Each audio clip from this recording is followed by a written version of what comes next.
I'm only doing what my ancestors have been doing, and I'm just picking off and then actually adding science. We heard of organic farms back in the 70s, but it was Mother Earth news, long-haired hippies selling stuff, out of a Volkswagen van at the side of the road. That was the sort of, I think that was my association with organic farming. There was that moment where both my brothers were sitting at the table and myself, and we were like, we have been starved our entire lives. We've never felt nutritious food enter our bodies. Lots of people will tell you that organic has cured them of diseases and all sorts of things, but really, until someone shows me proof saying that, I remain skeptical of that. Really, when you break down everything in humanity, it's food. So it was like, where do I want to be? I want to be making food. I want to be making clean food, organic food, like food that makes you feel better. And it's like, that to me was like, it made me have purpose.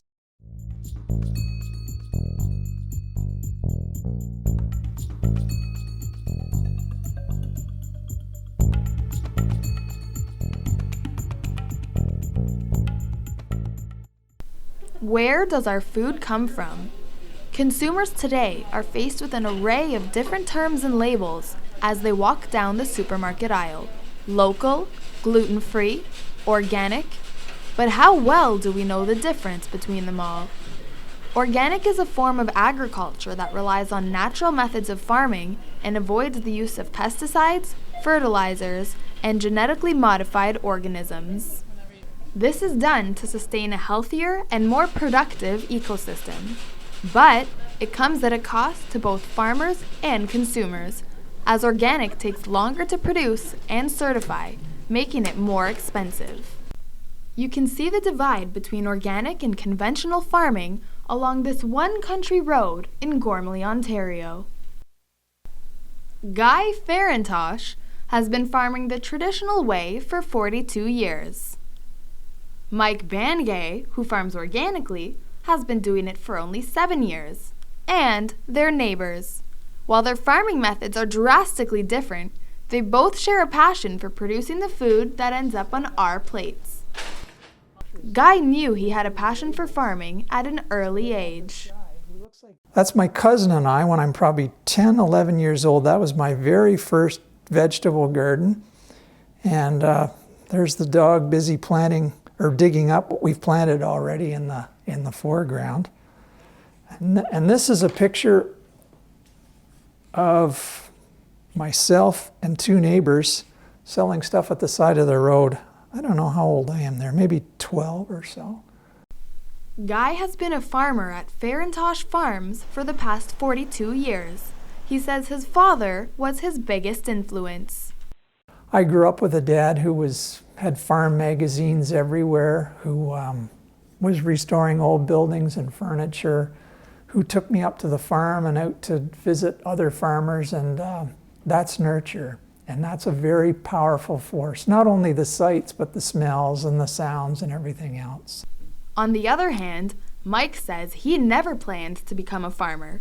He was going to study to be an engineer, but dropped out. This is when he began to find his purpose. I couldn't watch my friends go off and do law and do engineering and doctor and all these things and medical, and me sit there at home and do nothing. So I read a lot of books. And I really reintroduced myself to current issues. So when I understood what actually was going on in the world as opposed to what was going on in my high school or what was self-interest to me in terms of making money maybe as being an engineer, I really realized we had serious issues with globalization in agriculture. We had serious issues with starvation in the world when we actually have the capacity to grow food. Mike dropped out of school, but quickly became hooked on farming after trying organic produce for the first time. I went to Nature's Emporium and I bought all organic produce and cooked up I think it was just a stir fry. And it was just eating organic produce, fresh. I was like, whoa, there was that moment where both my brothers were sitting at the table and myself, and we were like, we have been starved our entire lives. We've never felt nutritious food enter our bodies. And it was like that moment where both, all of us, we're really fit guys. We've been in like on the football team, lacrosse, like everything. We're like, but we didn't ever feel that moment of like that authentic feeling of feeling good from the inside out. Mike has pursued his newfound passion for farming since 2007. He became head farmer at Meadowsweet Farms and takes pride in the fact that they use virtually no pesticides. This is one of my proudest things, is that my spray records have 2 inputs. Most farms would be like, yeah, this would be a very full binder. And we have, in May 31st, I used Safer's insecticidal soap, which is very, like, legitimately just a soap on our nursery stock and planted tomatoes because I had an outbreak of aphids. And then I did a repeat on June 3rd. And that's the only spray actually to date since 2011 that we've ever used on this farm.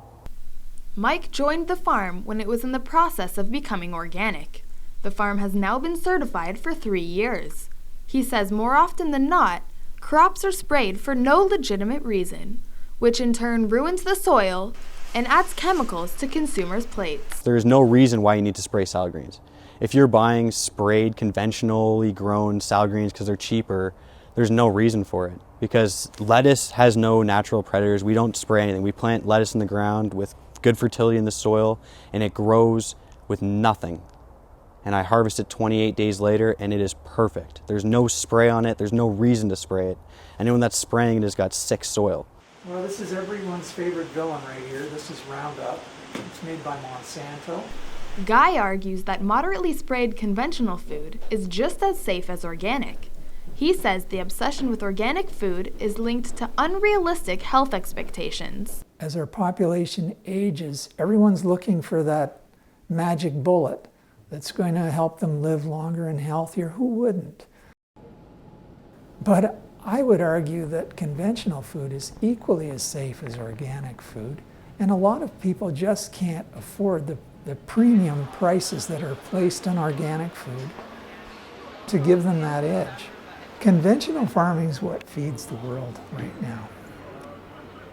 I know lots of people will tell you that organic has cured them of diseases and all sorts of things, but really, until someone shows me proof saying that, I remain skeptical of that.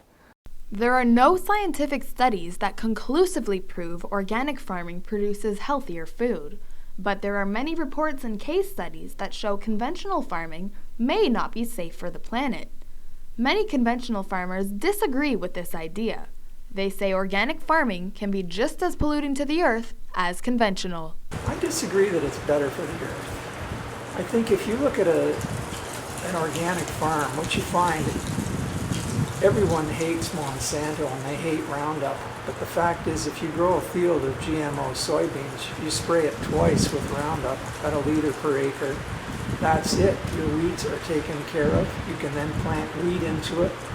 The amount of fuel that you've used and the amount of pesticides that you've used is minimal compared to someone on an organic farm that's had to go over that same field 7 or 8 or 9 times using diesel fuel, working the soil each time. You know, I don't think you can say that organic is better for the ground. Really, it all boils down to the soil and how you look after the soil. Organic farming to me is the approach of looking at the soil from the ground up. You actually like understand that the soil is a living organism. You learn that every species in the soil, and there's millions in every spoonful, they all have an interconnected relationship with each other, and that when you understand that if you feed that relationship, and that is the skin of the earth, that relationship will feed you, like, undoubtedly. Like, and there's nothing that really beats like just picking fresh greens from the garden. Like, honestly, it's like, it's so alive and so good, and you can taste the soil. If you have a farm that you don't, that you know that they treat the soil bad, just try their salad greens. These greens aren't in the ground long enough to to be tricked with fertilizers. Like, what you're tasting is the seed plus the soil, and it's like, I love our soil. Although these two farmers may not meet eye to eye, both Mike and Guy agree that being a farmer provides them with the opportunity to enjoy a lifestyle far from the city. When I'm out working, I'm listening to the traffic reports of everyone being tied up in traffic on the 404 or the 401 driving to work. And I may be in my tractor with a diesel engine screaming away at my ear, but I can get out of that tractor at any time, and lots of times I'm not in that tractor. I'm just out there, myself, my guys, or myself and the dog, or myself, and just this little spot in the universe, being handed this blank canvas every spring to transform into all these fruit and vegetables that we sell here at the farm. It's pretty daunting, but it's also pretty neat. The fact that that little seed turns into that corn plant or that pumpkin or whatever. So yeah, you have to believe there's something else going on just besides your own efforts. It certainly makes you humble, because you're certainly not doing it on your own. I get packets of seed in the mail, and I watch them over the course of 1 year turn into a full product, and sometimes even 20, like salad, it's 20 to 30 days. I'm seeing the start to finish product constantly on the same work site, which is really appealing to me. I don't like constantly moving around. It's your canvas. It's like, this is my little piece of art and my contribution to the world, and how do I just keep making it better and work on it year after year after year after year and just keep improving it, right? To Mike and Guy, farming is more than just a job. For Guy, it's an opportunity to meet customers and bridge the gap between where food is made and where it ends up. It's not just the farming, it's the opportunity to work with nature. It's the opportunity to meet people when you're doing roadside marketing and getting some sort of feedback for what you're doing. For Mike, it's a passion that extends beyond food production. It's an opportunity to combine all of his knowledge and skill into one. For me, farming is just, it's everything. Farming is everything. It's so limitless, and so, like, there's no boundaries on what you do as a farmer. You go from, like I've said before, you go from being a microbiologist of soil to understanding that you are, like, also a farmer, so you're actually growing the crop. You're not just understanding how the soil works, to harvesting that crop and selling it. Now you're a seller, and then you come back and you have to input numbers. Now you're an accountant, and then you're building I build all the greenhouses, and we do all our building ourselves. So we do all building construction, and it's like every little skill that I've developed in my entire life, all correlated to be like, wait a second, I can do all of the skills I have every day if I'm a farmer. It's not about just choosing one. That's why I love farming. Guy believes that farming has allowed him to be a small part of a bigger purpose. I'm not a terribly religious person, but I think farming gives you a sense of religion, whether you go to church or not. You have to believe that you're part of something bigger. Although Mike believes wholeheartedly in his organic methods, he looks up to Guy and learns from his vast knowledge of farming. Farintosh Farm is our neighbor farm. Guy is an amazing farmer. He is what I would consider a model of conventional farming. Guy, to me, has been like an absolute asset and a mentor without him maybe even knowing it, because I'm constantly watching what he's doing out in the field and learning from him, and seeing when his garlic's planted and seeing when this is planted, and he is so in tune with the land in this area. Organic or conventional, one thing remains the same. Mike and Guy have a love of farming that extends beyond the soil.